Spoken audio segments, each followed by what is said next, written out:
Design is a mindset. Right. That's what I live by when somebody asks me what is design. It's a mindset.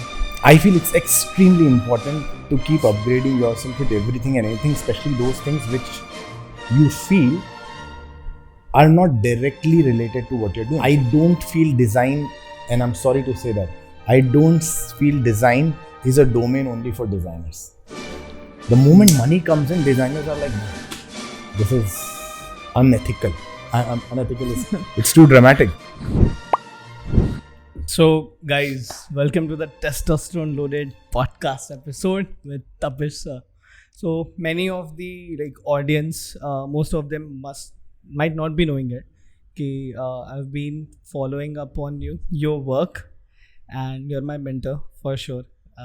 This was scheduled to be like the first ever episode, but मैंने research किया और And you found out I was not ready yet. No, not like that, sir. But I think बाकी podcast में भी ये चीज़ cover हो चुकी है that you're not that easy to get onto on our podcast. So that's something. But I would like to thank you, and I am happy that you're here. I'm sure everyone is pretty happy to have you. Thank you very much for having me. So how's your day going, sir?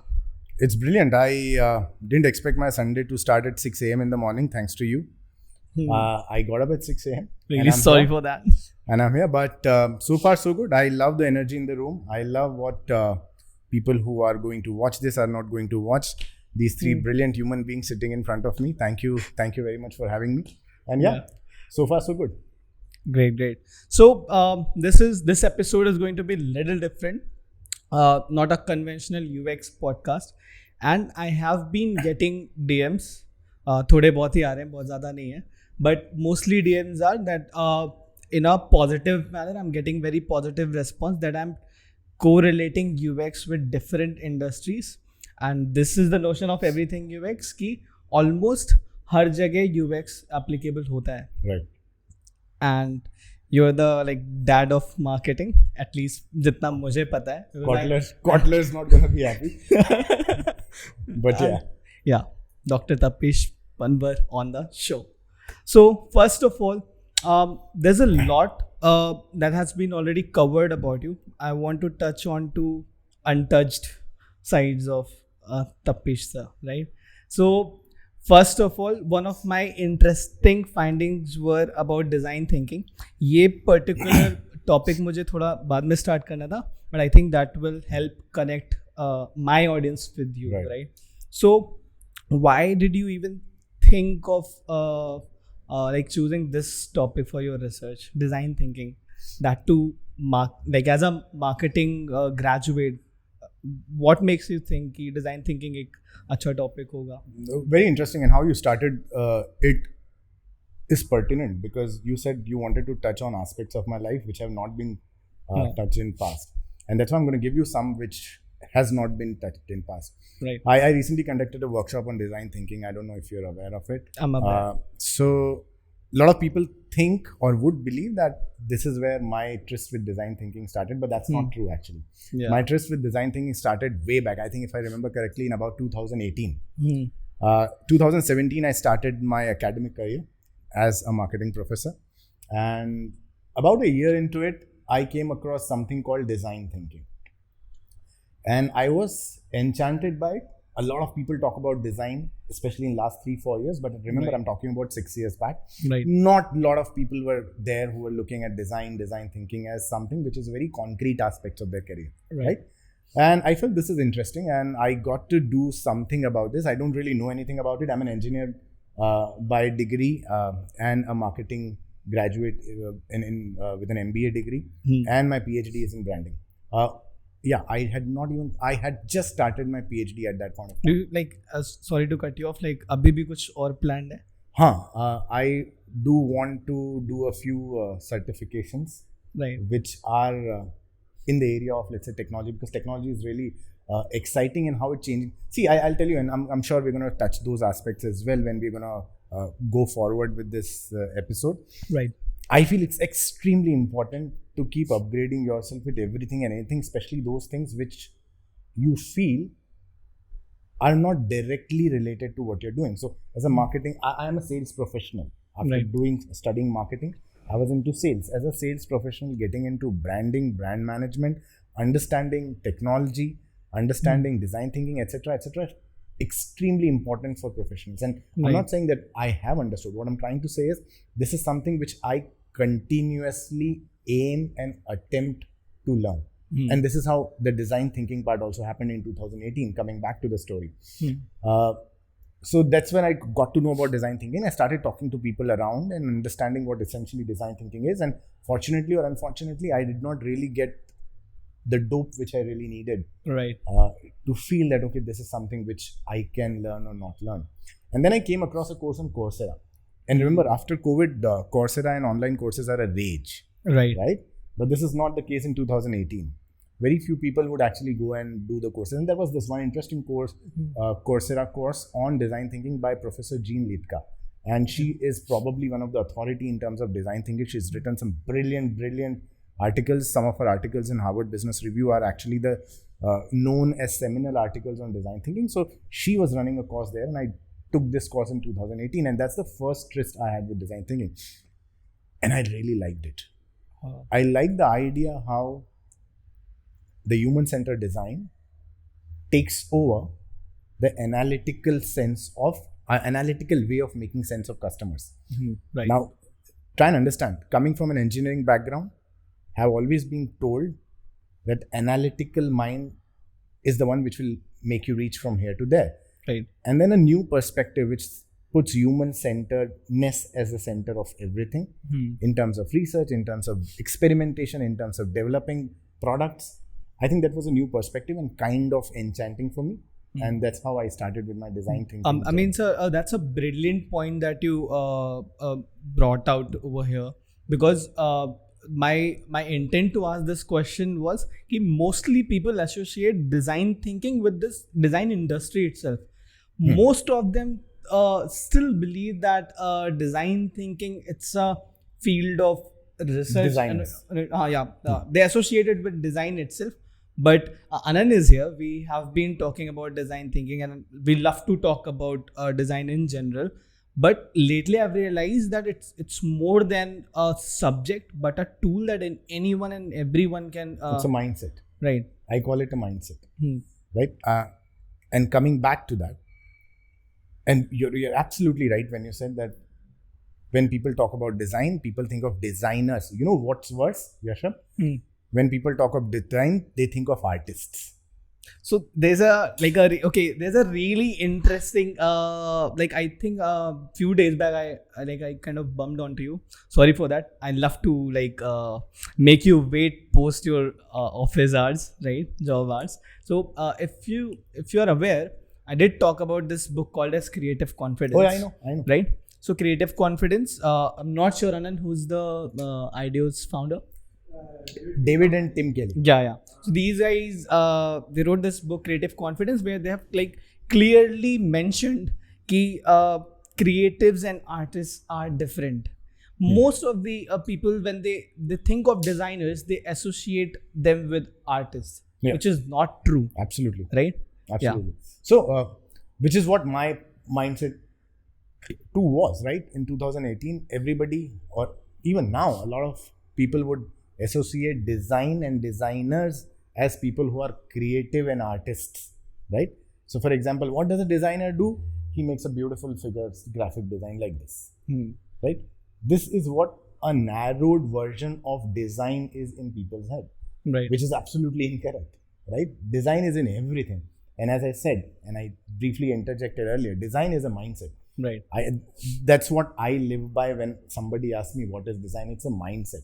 You know, there is a way why a sofa is kept like this, and it is made like that, and it is supposed to look like that, and all of that is design, right? So I'm sure designers would associate to these terms, which is I think was given by Don Norman in his brilliant book, The Design of Everything, Things, right? Yeah. So the affordances, signifiers, constraints, mind maps, etc., etc. All of these come together to create a brilliant design, right? What is the product supposed to do? Does it tell people what is supposed to do? What people can do with it?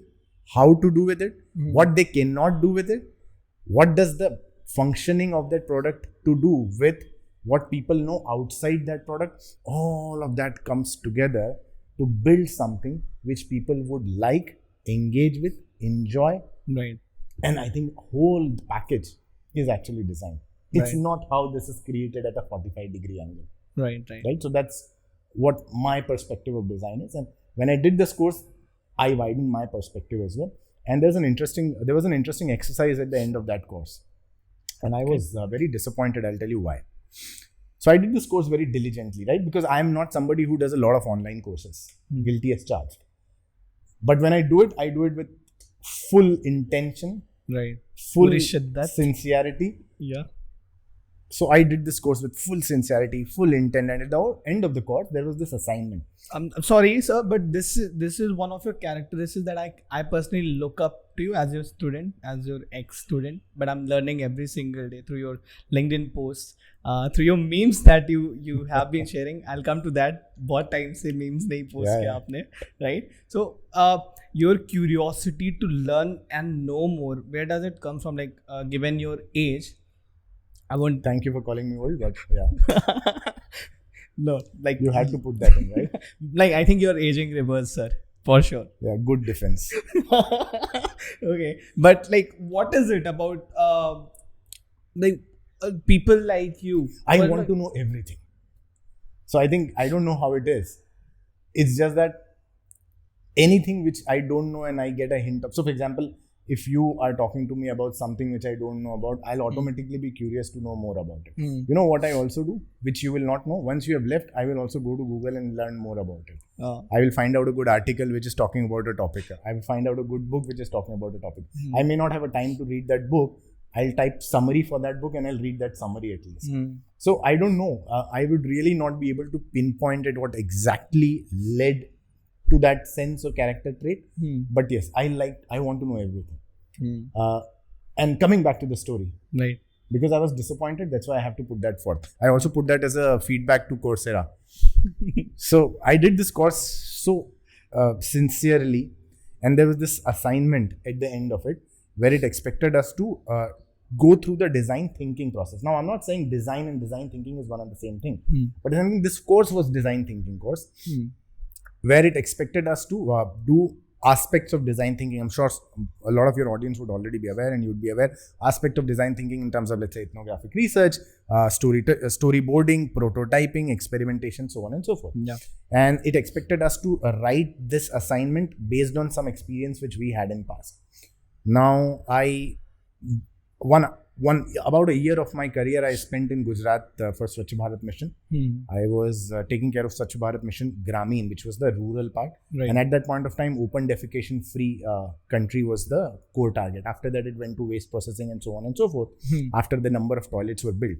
But I was in Gujarat when we were still in that race to build number of toilets. Right. What year was this? This is 2016-17. Okay. Just before academics. And I had learned a lot because that was my first experience in a government setup, working with bureaucracy, working with government officers who are taking orders directly from the political leaders who are, let's say, part of the cabinet, ministers, etc., etc. So it was a very different experience, and I felt that a lot of that was being done like design thinking without knowing that this was design thinking in action. Right? So I created nice storyboards and prototypes. What did we do in that project? I created a brilliant project, brilliant report, and I submitted that report, and I got 100% marks. And I was so happy. And I was like, good, I've done a very good job. And then I went to the forum and I realized everybody's got 100% marks. And I was like, what? Why is everybody getting 100% marks? And I found out that assignments are being checked by peers. So if you're doing this course and I'm doing this course and Ananya is doing this course and Yashab is doing this course and Munib is doing this course, so now everybody knows who all are sitting here. Now, which means these are the ones who are actually rating, and they are being so supportive of each other that everybody is giving 100% marks to everybody. And like this dejected class topper who doesn't enjoy the fact that he has topped the class because the other two people have also topped the class, I was like, what's the point of this 100%? Because everybody's got 100%. Okay, that's the funny part of it. But I think that opened me up to the idea of design and design thinking. Right. And that has always been there. I also teach a course called product management. And I have inducted teaching product management or design thinking for product managers as a module of that course for two reasons. One, so that the students are also open to the idea of design thinking. Two, so that I'm still there on design thinking. Yeah, you're connected, right? Yeah. So there's one point that I would like to pick it up. You told me that while you were researching about design thinking, you did talk to like people around you, right? Back in the time, I'm not sure if maybe I wasn't aware. I was just out of my school back then. So was design thinking yet a thing? Were people aware? Because even like because I'm kind of representing the design industry over here, and people are not aware what is this thing. No, people were not aware. So in fact, I also looked up during 2018 after I did my online course, and I said that there's more to learn into this and this is not just enough. I actually went on to look at, are there offline workshops happening for design thinking? And you were in Delhi. And I was in Bombay. I was in Rizvi Institute of Management. Achha. This was my first academic 2017. job. 2017, yeah. I joined them in 2017. Now, and I found out there were these one odd workshops here and there, but either they were in Ahmedabad or they were somewhere in, let's say, I don't know, Delhi, or like this 1 or 2 or 3 people who are doing some workshops here and there. But there were not many people doing these. And I could not really convince myself to spend that kind of money, which usually these workshops cost, let's say probably upward ₹1 lakh, and be convinced enough that there was value for me at that point of time for that kind of money. And that's why I did not really go ahead with this workshop, but I always kept myself close to the subject in one way or another. Right. So like since you're coming from, I am considering you as a management guy, not a sales and marketing, management in general, because designers do interact with managers usually, right? And most of them would be able to connect right now. Right. Now, where I'm talking about key design thinking is looked upon as key designers ही कर रहे होंगे ये चीज़. You on a very contrary side are teaching design thinking to management students, right? Why so? Why did you take this lead? I think it goes back to my first answer. I don't feel design, and I'm sorry to say that, I don't feel design is a domain only for designers. Designers are supposed to be an expert in it. For designers, it's their bread and butter. If you're not a better designer, or if you're not better at design than a management guy is, right? Yeah. So you have to be extremely good at that. Right. But at the same time, management people need to learn design, need to know design. Design is for everybody. And that is why I would not even differentiate that, oh, you're not a designer, why are you studying design? See, sir, I agree. And like when I look at it from consumption's point of view, I want everyone to consume design because it's, of course, our bread and butter. Right. But from creation POV. Absolutely. Right. Even I'll give you an example, right top of my mind. Let's assume there is a salesperson. Yeah. Okay, I'm making this example right away, so bear with me if I take some time. Yeah. So let's assume there's a salesperson who goes on his beat plan. What is a beat plan? Dang. Beat plan is people going from one place. See, as a salesperson, I may have, let's say, 300 retailers to distribute or talk to or meet every week. I can't meet all 300 people in the same week. So what I would do is I create this beat plan or beat journey plans, which is a salesperson do these 25 retailers on Monday, 27 retailers on Tuesday, 33 retailers on Wednesday, so on and so forth, right? Now, with this, the salesman is in complete control of how he's speaking to his customers or how he's talking to customers, right? Now, traditionally, a salesperson will go to these people, meet them, understand whatever their concern is, come back, communicate this concern, and then accordingly the cycle goes on. How do you apply design thinking here, right? See, design or design thinking, it starts, I already said that, it starts with human-centered, right? Empathy, insights, right? That's the core of it. This is the core of it. So, empathy will come once you have insights. Insights will come once you have put yourself in the customer's shoes, right? Or it could be through observations, or it could be through immersive discussion, or whatever it is, right? As a salesperson, if I ask my salesperson to, not do these 25 people on a day, but instead meet these people in a group and understand what are the challenges they are facing from their end. Say as a salesperson, I'll ask you, okay, fine, what are the challenges? Oh, this product I'm not getting, this product there's a problem, this product, problem. I listen to this problem, come back and tell this problem to somebody else, and then somebody else's job is to solve this problem. However, I'll tell you what happens in real life. Real life, and we like it or not, and everybody in that leadership would say this, that we should break silos, we should work as collaboration, another aspect of design, right? Right. We should work collaboratively, but unfortunately it does not happen. The salesperson, why doesn't it happen? The salesperson's objectives and KPIs are very different than the marketing person's objectives and KPI, are very different than the design person's KPI, are very different from the warehouse person's KPI, are very different from, let's say, Marcom or marketing communication KPIs, which are very different than the retailer's KPI, which are very different than the distributor's KPI, which means everybody has conflicting objectives to achieve. And why these conflicting objectives are there? Because everybody has their specific KPIs and everybody is only worried about their specific KPIs. How do you bring design and design thinking here? Collaborative. How many times do we bring multiple stakeholders together to understand the complete value chain?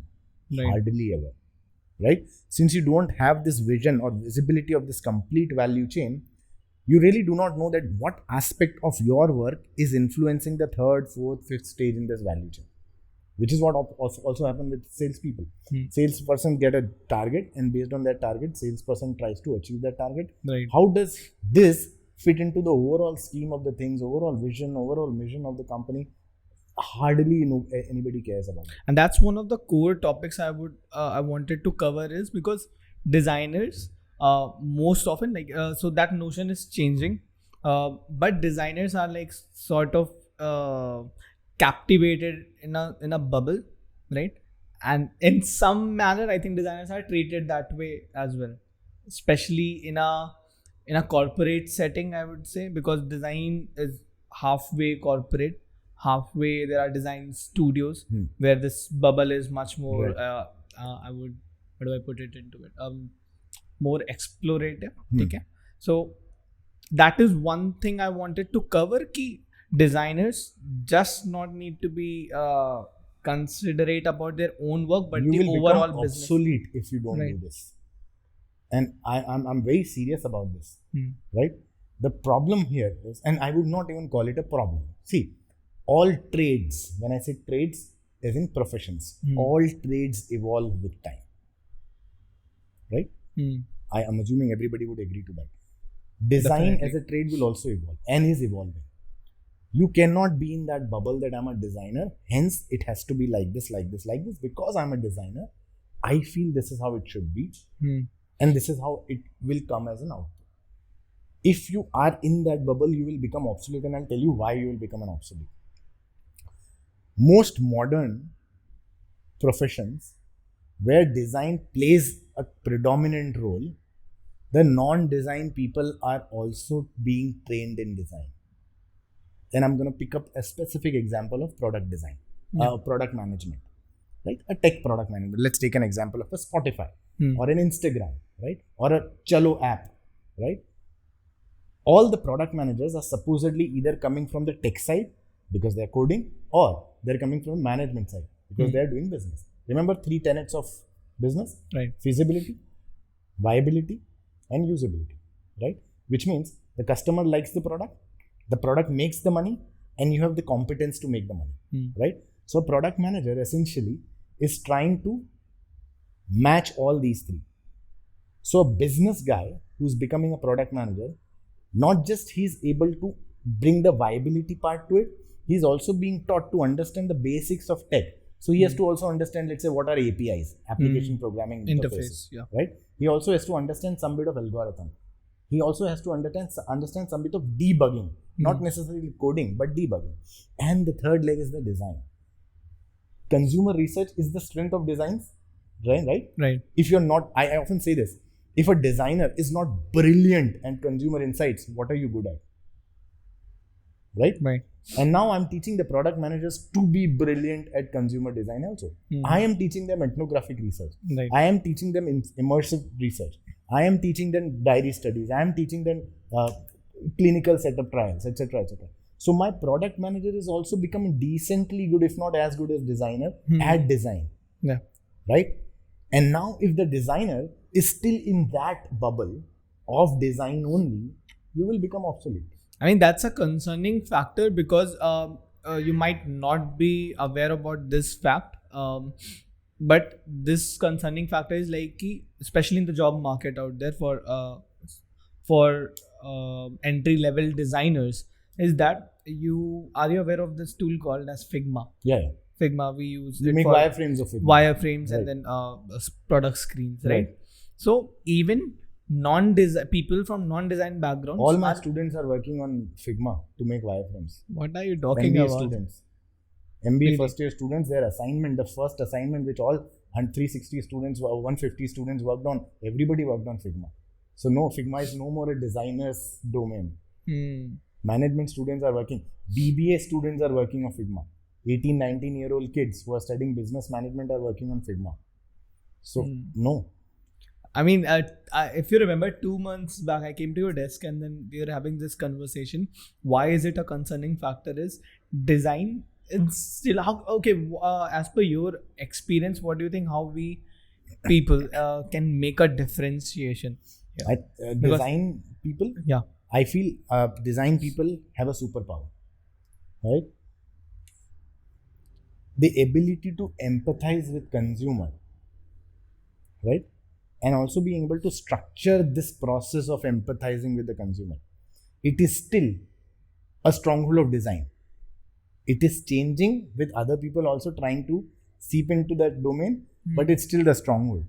How you will make a difference is adding the dash of technology and business to it. If you do not understand business, you will become obsolete. If you do not understand technology, you will become obsolete, right? So be brilliant at the design part of it, but also attempt to be good at the business and technology part of it. That is how you will make it. What exactly? So for example, let's say business. I'm giving an example of business. How many designers, when they're putting their effort in technology and software language, we call it FTE, full-time equivalent, FTE hours. So let's say 3 engineers working 8 hours a day for 3 days on a particular product change, they work 24 hours, so 3 FTEs, right? Working for 24 man hours. So as a designer, how many designers really look at themselves as FTEs working towards a goal which has a monetary outcome to it? The moment money comes in, designers are like, no, this is unethical. Unethical is, it's too dramatic. But what I'm trying to say is, we are designers. We're supposed to build beautiful things. How can you bring money? How can you bring money in there? Money has to come. If you as designer do not start looking at your work in a bigger picture of organization goals, which will be monetary and otherwise, that's not a good news. So business, every effort which you're making, you should have a visibility of how does it make a difference in the overall monetary outcome, financial outcome also. Now this may sound as extremely rebellious at this point of time, and design folks who are going to listen to this are going to hate me for saying that, but I'm sorry to break your heart, this is true, right? Technology on the other hand, I'm not so much worried. I think technology designers will become good at, not a problem. My problem or my worry, because I love my design students, my worry is you have to integrate design with business. Like the way I look at it as it's a seesaw, okay? The business core of it. So we are like torn apart among these two, user centricity and then the business. And designers are like in the middle abhi. Their user centricity is like much talked about in design in comparison to business. And this is one of the main notion to get you on this podcast, apart from the views, of course. So mostly designers, they tend to incline or put their weight towards the user centricity side of it, right? It's and a this is defense where mechanism. right. It's a defense mechanism. Because I'll tell you what. So I hate to work my back in the gym, right? I love to. So I'll tell you what essentially I mean, and the analogy, right? The analogy is very simple here. Because I know I'm very good at working out, let's say my arms or chest, I put more effort, more time, more energy, more enthusiasm in doing all that. And when do I do a back workout? When I have less time on the day, right? And I give excuse to myself that, oh, because I had less time, that's why I only did 6 sets. No, you did 6 sets because you didn't want to do back exercise. Exactly the same thing, right? Which is, you feel that the moment you seep into the business technology side, your expertise will not be one of the best, because there are other people who are probably better than you. So that's why you constrain yourself to going towards that. And you're like, okay, fine, user research is my strength. Let me be very good at that. Let me be very good at that. Of course, be very good at that. But you cannot not go into the business side. Right? So, for example, I have a very interesting story about IBM in this. Sure. So IBM is probably one of the first organizations who have poured in about hundreds of millions of dollars in design. Right? So they have something called EDT. Like in a financial year or no, over. Over. So they have something called EDT, which is called as enterprise design thinking, right? Because they have B2B clients, right?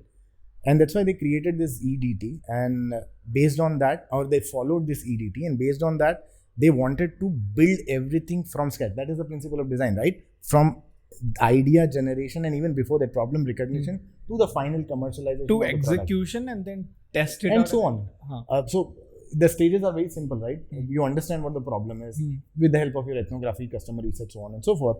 And then you define the problem, reframing, which is a brilliant aspect of design. I love that.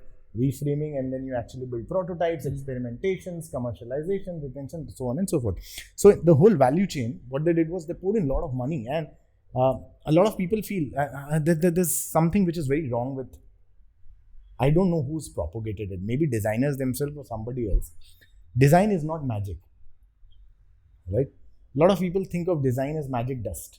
You know, you put 2 designers at work and something will come out brilliant. It doesn't work like that, right? The worst is you put 100 designers and something brilliant will come out. No, it will not. Remember what I said. Design is a mindset.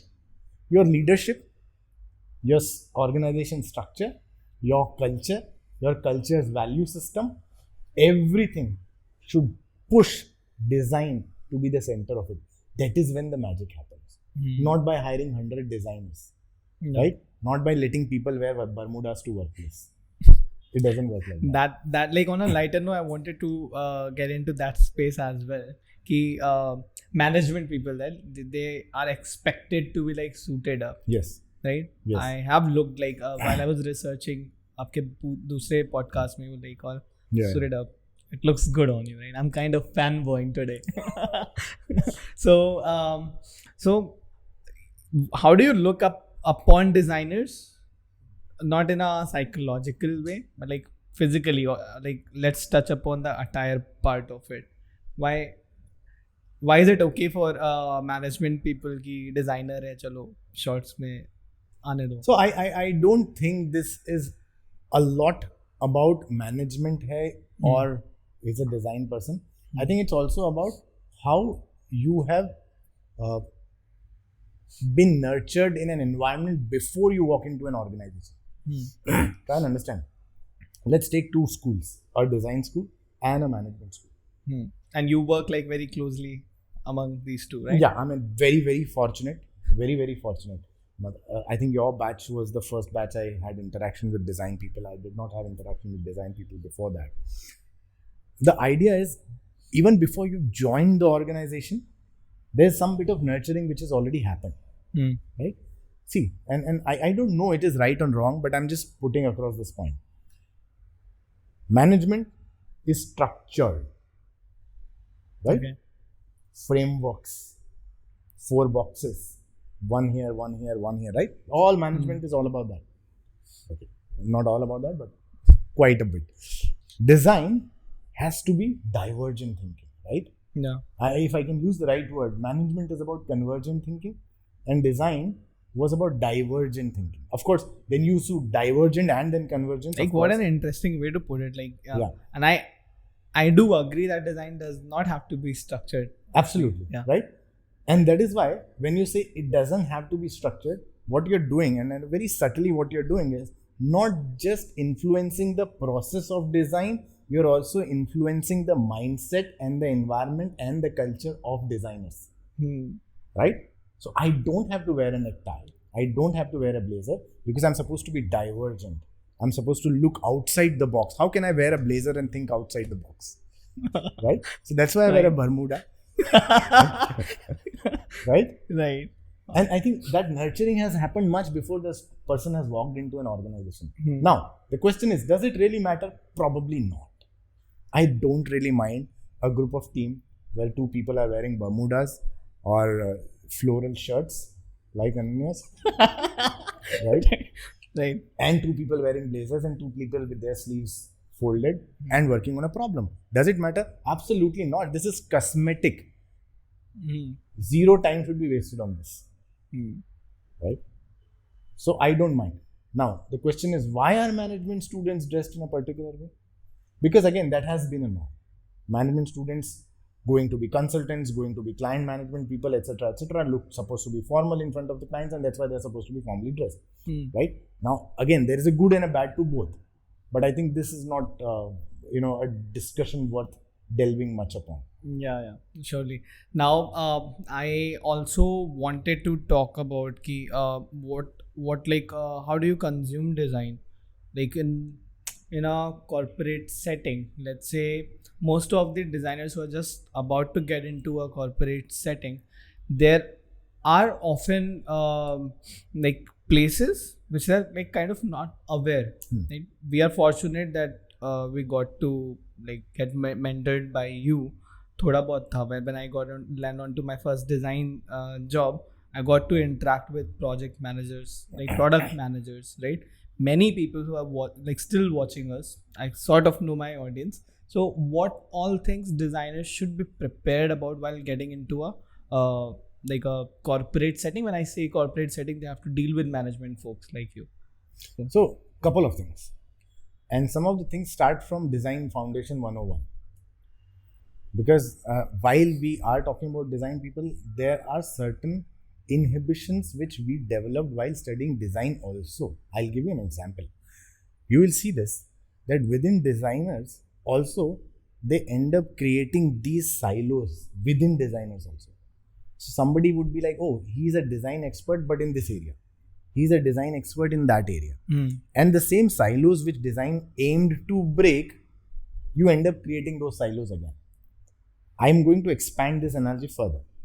I'm saying collaboration. A design is nothing without collaboration. As a designer, first thing first, forget about your own silos between designers, go beyond designers.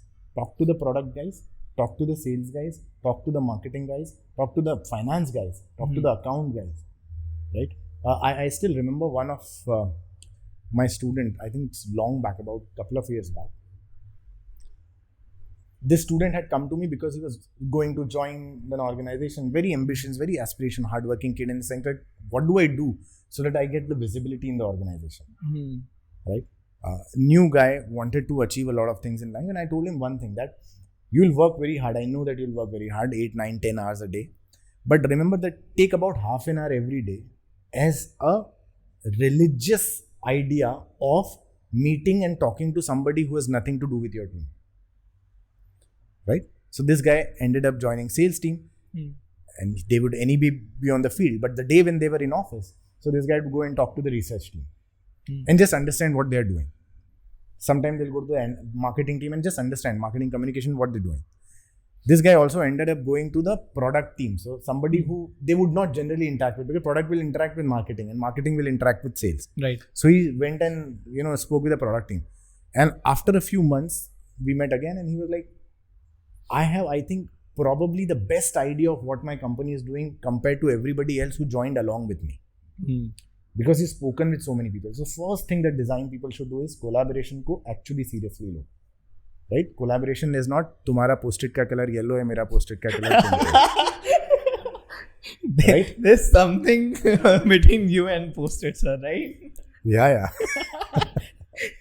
So that is one. Number two, I already talked about that. Business, you have to understand where is the money coming from, why is the money coming the way it is coming, why is the money not coming from some places, etc. You have to understand where the money is coming. Right. Third, if you want to be a CEO, right? And I'm not saying that designers can't be CEO. There are very strong design heavy companies like, for example, Spotify's, Canva's and the world, where I'm sure the designer would end up becoming the CEOs. Right. But in larger MNCs who are not necessarily a very strong design-led organization, which again are many organizations, if you want to be a CEO, you cannot just be a great designer. You have to be everything. I don't understand finance, doesn't work. Right? You have to understand finance, you have to understand numbers. I know you took design so that you don't have to study numbers. But we right? got a lot of people. We got to, I still remember back in the time, we were in a sweet bubble of design, like research. There's another like topic I'll just jump onto, but I still remember आप बार बोलते थे everything is fine. I want numbers, right? Now I have this sort of realization ki where I like, and even in the job market I see this thing thinking that's pretty dark when I look at it, but at the same time, while I'm having this conversation, I think if people like take it away in a positive manner, it's quite hopeful. 100%. Right? 100%. So yeah. 100%. So yeah, I feel these are a few things which designers must keep in mind when they walk into organization. Be brilliant at what you're doing. You have to be, as I said, because others are also trying to run in the same race sooner or later. Right. So you have to be super good at what you're doing. But of course, take care of these aspects of business as well. Otherwise, you will be in this silo as a brilliant designer who will be reached out to for some initiative, and then again you will be in a silo and the organization will go in a different direction. Don't do that. Right. Now that we have talked about research, right? There's a dilemma, I guess. बहुत से लोग confused है among कि okay, a marketer is also researching, right? 100%. In some manner, correct me if I'm wrong, that is also based on user centricity. Yes. In some sort, backed by business. Not goals. as much as design. Okay. Which is what we are trying to learn, train, and be good at. Which is where the threat is for the designers. I'm not saying we are already that good, but that's what we are being trained for now. We want to be that good. Trained for empathy. Train for empathy, train for immersive customer research, ethnography, right? So for example, all of us must have understood the example of how IKEA did it ethnographic research, how Oral-B for that matter did it ethnographic research.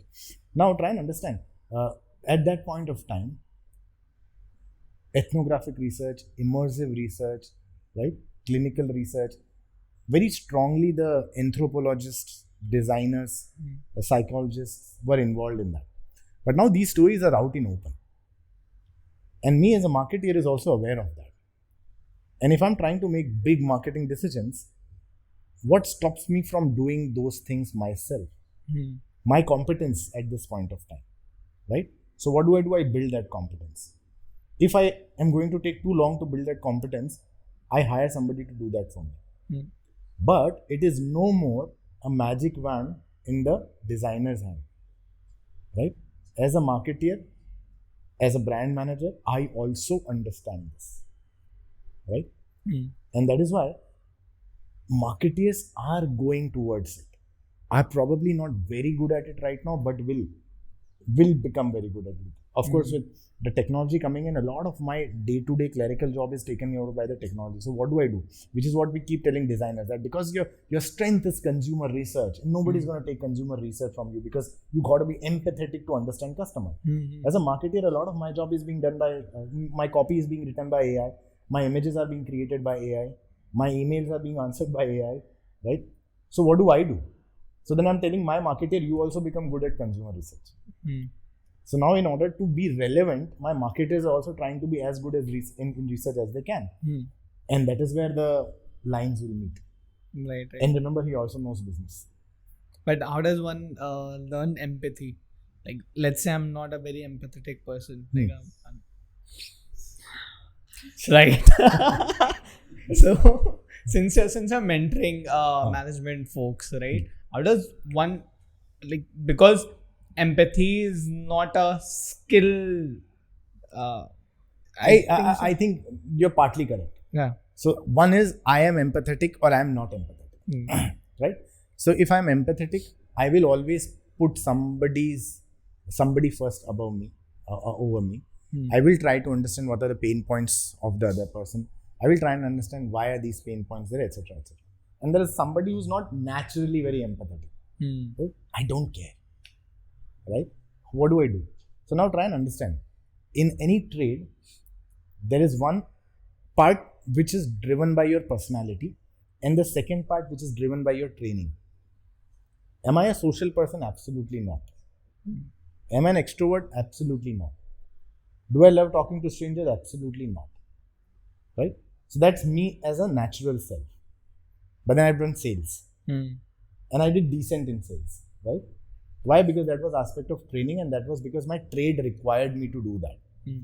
So for these people, brilliant. You are naturally empathetic. Very good. +1 to you. For these people, you have to be trained to do that. How do you train? One aspect of empathy, and I very strongly believe one aspect of empathy, and you can still counter that even that is not a natural, that is not trainable, that's a natural skill, which is curiosity. Can you build curiosity? Yeah. कुछ नहीं करना है तो 5 whys पूछो. Naturally, you don't care why I'm wearing a black shirt, right? Right? So that is the natural unempathetic Yashab. But in your trade, if you are expected to understand why Tapish is behaving the way he's behaving, you have to be trained for that. And then there are tools who can help you do that. So for example, if you ask me 5 whys for why I'm wearing this black t-shirt, by the 3rd, 4th or maximum 5th why, you would absolutely know the reason that I'm wearing a black shirt t-shirt, because I feel I look in black, good in black t-shirt. So that's how a person right? is like. The first I'll say is iska fit acha hai, iska kapda acha hai, ye fabric acha hai. Bullshit. Right? I feel I look good in black t-shirt, and more people will find me good looking because I wear a black t-shirt. Right? Comment down, guys, if he looks good. No. Right? So idea is, my first answer is going to be a very diplomatic answer. Second, slightly. Third, fourth, fifth, it's very difficult. It gets unfiltered, right? Exactly. To not hide the real emotion. Now that an unempathetic Yashab can also do if trained to. And that's how you develop. And there are a lot of tools which help you. I'm just giving an example of one. Right. There are many tools which will help you. Podcasting is like one of them, I believe. I'm still learning. I feel हर एक episode में starting में there's some sort of tension, because even I'm learning. Yeah. Right? You're doing very well today. Thanks a lot. Thanks for to that. me. Thanks to both of us. So there's so what I've learned out of podcasting is that, okay, so I'm a very introverted guy, right? And I hate being on the camera, yet I chose to be, because I enjoy having these kind of conversations, right? Now when you're starting out as a podcaster, when you know that people are gonna hear you out, right? Starting with there's some sort of tension, right? But how I was able to relate to you is कि after 10, 15 or 20 minutes I cannot be staged. Right. And this is why I love this particular format. कि the kind of stories that we share, वो stage हो ही नहीं सकता है. Right. After a point. I think that's also going to make a difference in the output of a podcast or a channel than other channels, because over a period of time, stage conversations, people will get enough of it, right? So you said that you may be unempathetic, but we're all always curious to know about others' life. Isliye Big Boss is such a hit in India, right? I mean, we have nothing to do with those people. We have nothing to do with that setting. Right. But people are left, right and center watching Big Boss, and so much so that there is now OTT Big Boss.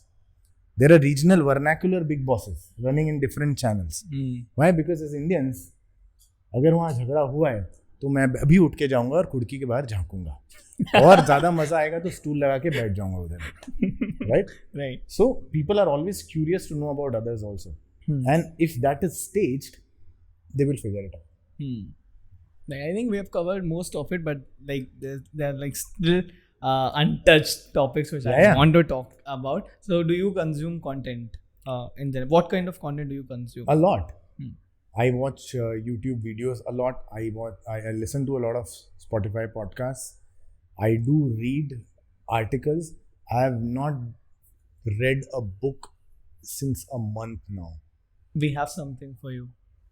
Like this is something we have been talking about, and I think the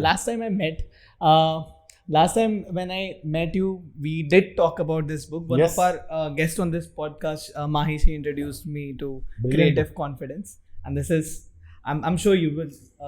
These guys are the Ideos founder, Tom and David Kelly. Right. There's a very interesting story about David Kelly, and he shared it as part of their ethnographic research.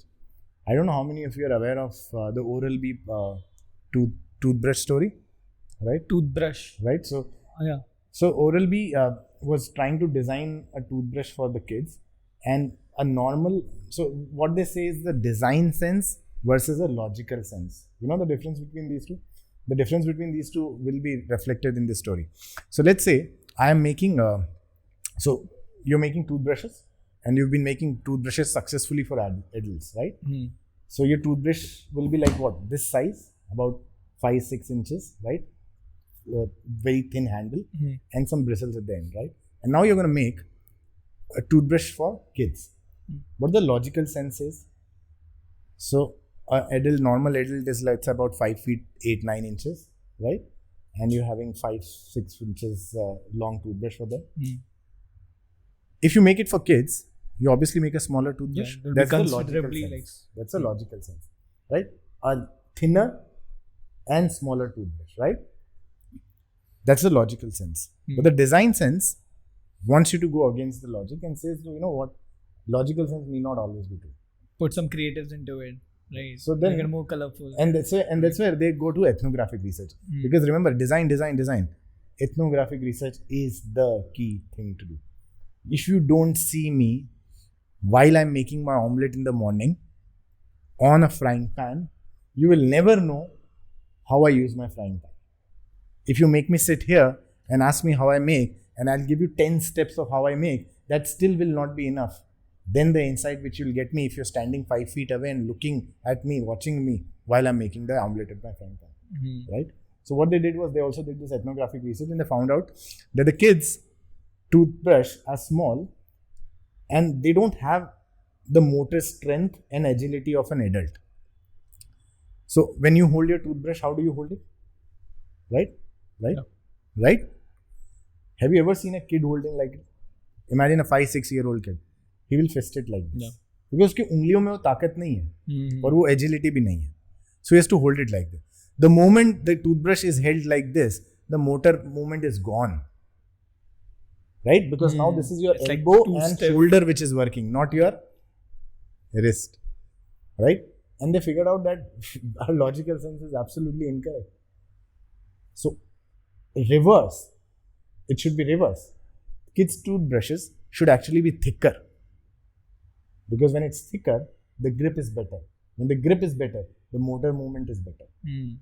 Right? That's a brilliant example of design sense. So you gave me this book, so I got. I remember that video I'd seen. I hope you take a time to read. I'm pretty sure you're much busier now. No, but I'm sure I'll read it and I'll give you a summary of the book. Definitely, that like gives us a scope of a second podcast with Tapish. Your designers will hate you for bringing non-design people on your podcast. Surprisingly, they're gonna love you, I'm sure, because such kadwa hota hai mostly, and I want ki like it's still not too late, right? अगर लोग numbers से और business से भागेंगे नहीं, it can work the other way around. It can possibly go the other way around, right? Absolutely. Yeah. So you consume content on YouTube? Yeah, a lot. Books? Yes. Articles. I consume a lot of content on. I already told you podcast. Now I travel. I've shifted to a farther location. Yeah. And that's why I travel, and that's the time. In fact, you know what? It's funny, but one way how I was consoling myself that I'll be traveling more is by telling myself that now I have more time and probably I can listen to more podcasts. Because otherwise, I don't know. And Spotify has done brilliant. And I think I'm sure brilliant design people have done that. See, there's this problem with Spotify content consumption, which is not with YouTube content consumption. And the problem, and listen to this carefully, and the problem which is with YouTube consumption which is not with YouTube consumption, is also the problem for the YouTube consumption. I'll tell you an example. So, confusing, है ना? Okay. So, Spotify content consumption was a podcast. I hardly listen to music. So, for me, Spotify is podcast. Okay? So, the problem with podcast is, let's say I've found a nice podcast on, let's say, design for every day, and I'm listening to that podcast. The problem is, I'm listening to the podcast. As a human being, I'm a finicky person. It's very difficult for me to keep my podcast here and listen to it like this.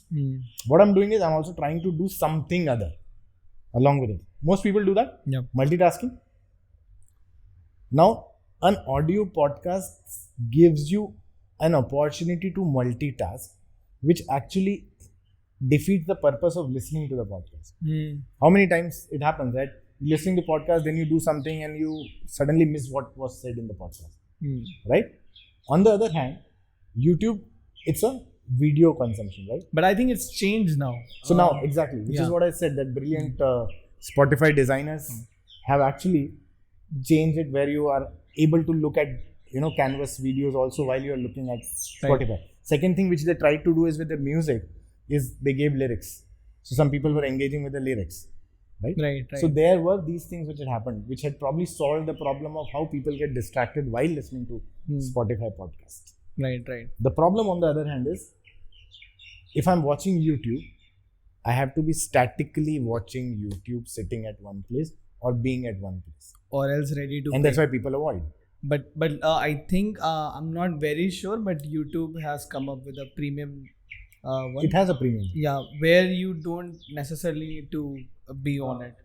Yeah. That? You don't necessarily need to look at the video. Yeah. So just like Spotify, you can also minimize and do something else also. And which is the same problem which Spotify had, which they have brought in. So which is what I said. Remember, confused हो गए थे कि जो इसका strength था, वो उसका weakness था, right? But the same weakness is actually a strength of this platform and a weakness of that platform. So Spotify's weakness was people could multitask, hence people were getting distracted. Right. YouTube's strength was because you had to watch videos, you will not get distracted. But that was also the weakness. Because I have to then fixatedly watch videos, I was not doing YouTube. I was like, नहीं यार मैं कुछ और भी कर सकता हूँ तो चलो Spotify सुन लेता. And anyway, both of them have implemented each other's features now. Now at Spotify you can watch videos, and YouTube you could minimize and do multitasking. Right? So as I said, brilliant designers at Spotify and YouTube. So there's certainly a sort of fan following. आपको शायद नहीं पता होगा, अगर पता है बहुत अच्छी बात है. So students in general, they love you. Thank you. Like our entire batch, and we see. so ऐसे बनाते हैं, ऐसे बनाते हैं, ठीक है. So I'll tell you what this is what I have realized when even we think of people to bring on to our podcast.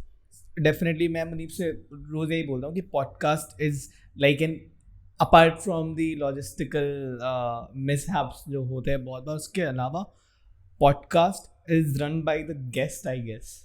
You're the protagonist of the show. You're the storyteller, right? And with you especially, I think you have a lot to share. You have all sorts of experiences because you keep yourself pretty busy.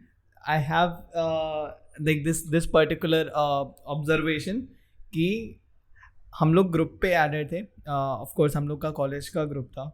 We were gymming at the same time. Back in the time, we used to gym together, right? Gym. Yeah. I mean, Anand was there. All three of us, we used to gym. Okay. Me, after finishing a set, मेरी जान निकल रही है. मैं बस normally टहल रहा हूँ यहाँ पे just to bring my get back to my normal breathing, right? I struggle with breathing. उतने ही time में like मेरे दूसरे set के बीच में you had a long ass paragraph ready for our students. How do you do that? Like कैसे हो जाता है? So I think that Spotify multitasking insight is my personal insight. So I want to keep doing multiple things. I just don't feel that I'm using my time effectively and efficiently if I'm doing one thing at a time. I don't know if it's necessarily a good thing, which also means that probably I'm not too focused with one thing, which is also spilled over to my personal life.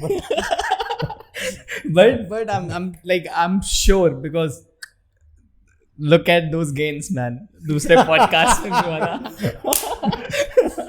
Okay, ठीक है. So we are like towards the end of this. I won't take much of your time. वैसे ही Sunday बर्बाद कर दिया है मैंने. So before getting you on the podcast, I just dropped this text on our like common groups कि I'm inviting you and then guys questions भेजो. So जो trending, like I think I know the answer, but coming from like a business background, when I say academics, right? You are kind of shaping businessmen of the near future, hoping right? To, yeah. I hope they do. I hope they do. Why didn't you go for like your own business? Very interesting question. So and especially because of the choice of subjects which I teach. I teach a subject called New Age Businesses. I teach a subject product management. By the way, product management was not a subject anywhere.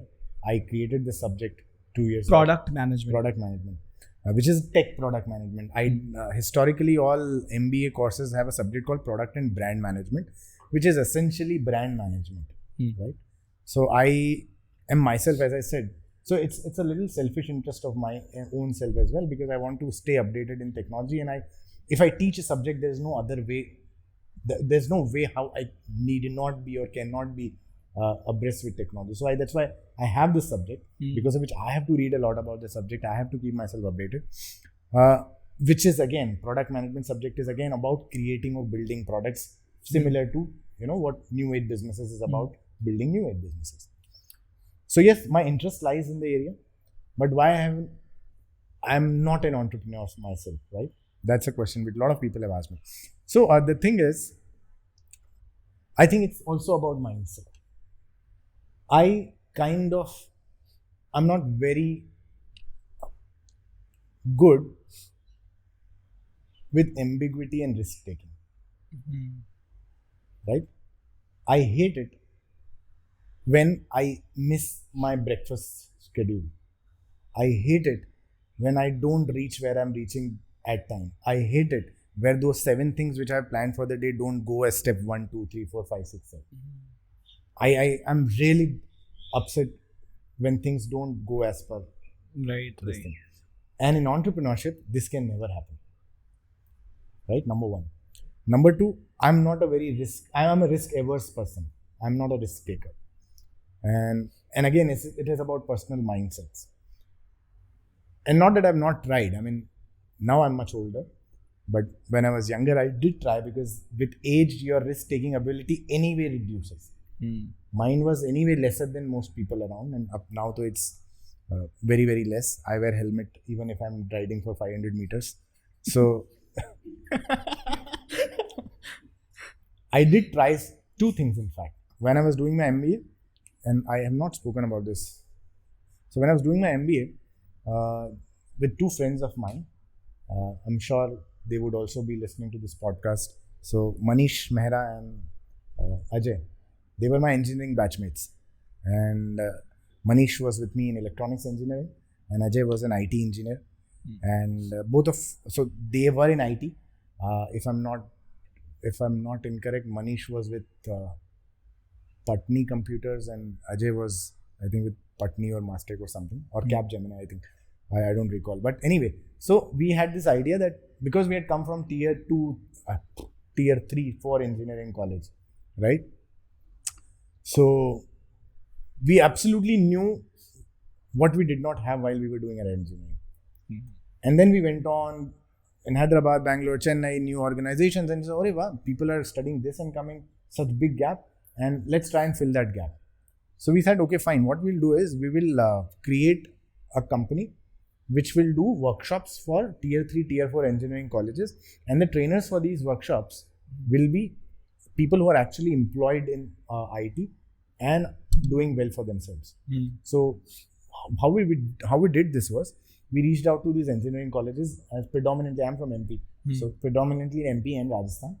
And we used to go and, we created this module that Java, C, C++, soft skill, all these modules, and we would sell these modules to these engineering colleges. We'll talk to the directors, deans, HODs, and we'll sell these modules. And we also did some courses, and the trainers would fly down from Bangalore or Hyderabad or Pune, who are actually doing that in the thick of the job, right? And they'd come down for weekends. So Saturday, Sunday, they'll train and they'll fly back. Right. So that kind of stuff. And we thought we'll scale it up and all that. This is somewhere around, this is somewhere around after my summer internship at Tata Motors, which was 2012 May, June. And 2012 November, if I'm not incorrect, I got a pre-placement offer from Tata Motors. You understand what pre-placement offers, right? So Tata Motors have basically said that, you finish your MBA and join us. Now I had a call to take. Either I do not join Tata Motors and continue to work in this, or I leave Tata Motors offer and join them. And that's where that basic character trait of risk aversion comes in. And I was like, what if it doesn't work? I've got a job opportunity at Tata. Tata, right. Such good employers, so on and so forth. And finally, the sense of, stability kicked in. Right. And I said, okay, fine, let's not do that. Somewhere around 2013-14, we had a second idea. Of course, Manish and Ajay did continue for some more time, but they also then got busy because I got out. What are they doing now? Manish is at TCS. He's in Indore, a very good friend, and he's doing very well for himself. Ajay moved on to his own business. So he had a sprawling business even then, but he just wanted to do something else apart from it. But anyway, he worked in IT industry for a few years, and then he went back and joined his business. Then again, somewhere around 2013-14, I came on to Bombay. I was in Tata Motors, and I stayed with Manish for a couple of days because Manish is supremely entrepreneurial. So since I was there, and I'm very good at giving gyan, and Manish is supremely entrepreneurial. So he always felt that we could make a team and do something. So again, we started something. There is a concept which we had was about renting stuff. And the idea came in because I had a guitar and I was not using it. And so I said that I don't want to sell it because one day in my life I will learn guitar. Yasha promised me to teach guitar, but he never taught. Anyway, coming back to the time story. Nikalo, sir. So I said, okay, fine. I'm sure a lot of people have stuff like this which they don't want to sell, but are not using currently and hence would be happy to rent. So we started something called Buy. And we thought, how do we go about helping people to create a platform helping people to rent stuff. And we did some brainstorming. We went and did some sort of consumer research also. And then when the point came where again it was like, take a call, leave stability in a job and go to business. And I always chose job over business. So yeah, that's my guys, can I take names? Jisne bhi pucha hai question, right? Can I, right? So I think Prathi, coaches. Prathi right? Is my PGDI student from this year. Coaches never play, right? That's I think I won't get into Zada question. We're running out of time. But second most was this particular subject. I think all of us, we were again fortunate enough. New age businesses, right? When are you making it online? I'm sure most of it that you have documented, it's freely available out there, right? But it's well researched. I'm sure this format, Nikhil Kamat's podcast, right? That's the visual representation of your research. That's how I look at it. Really kind of you. I've seen his podcast, brilliant podcast. It's probably my favorite podcast right now. The second would be the Barbershop, Shantanu Deshpande. These two are brilliant podcasts which I consume. Very kind of you to say that. Right. So when are you planning on making it? I really have no plans, but thank you for planting this idea in my head. I will probably think about it. Right. On that note, I think we'll set you apart. So, I mean, यहाँ पे खत्म करते हैं. I'm very happy that we could do this. I'm pretty sure many people are gonna love this, irrespective it coming from a management guy, right? The outcast management guy. No, but I'm sure our audience are gonna love this conversation as we did. Did you guys love it? Huh? Okay, Of course we did. So, I would love to have you again on the podcast. thank you sir. very much for having Thank me. you It so was much. brilliant, and more than that, I'm very happy to meet all of you again. एक साथ में. And let's keep doing this, not necessarily the podcast, but getting together. Thank you very much, Muneeb. Thank you very much, Pankaj. Thank you very much, Ananya. Thank you very much. And everyone associated with everything. And everybody who's associated with the podcast, who's going to do the editing, voicing, whatever. हाँ वो सब आ जाएगा नीचे. Brilliant. Thank you very much. Editors डाल देना नीचे सब कुछ. Peace out.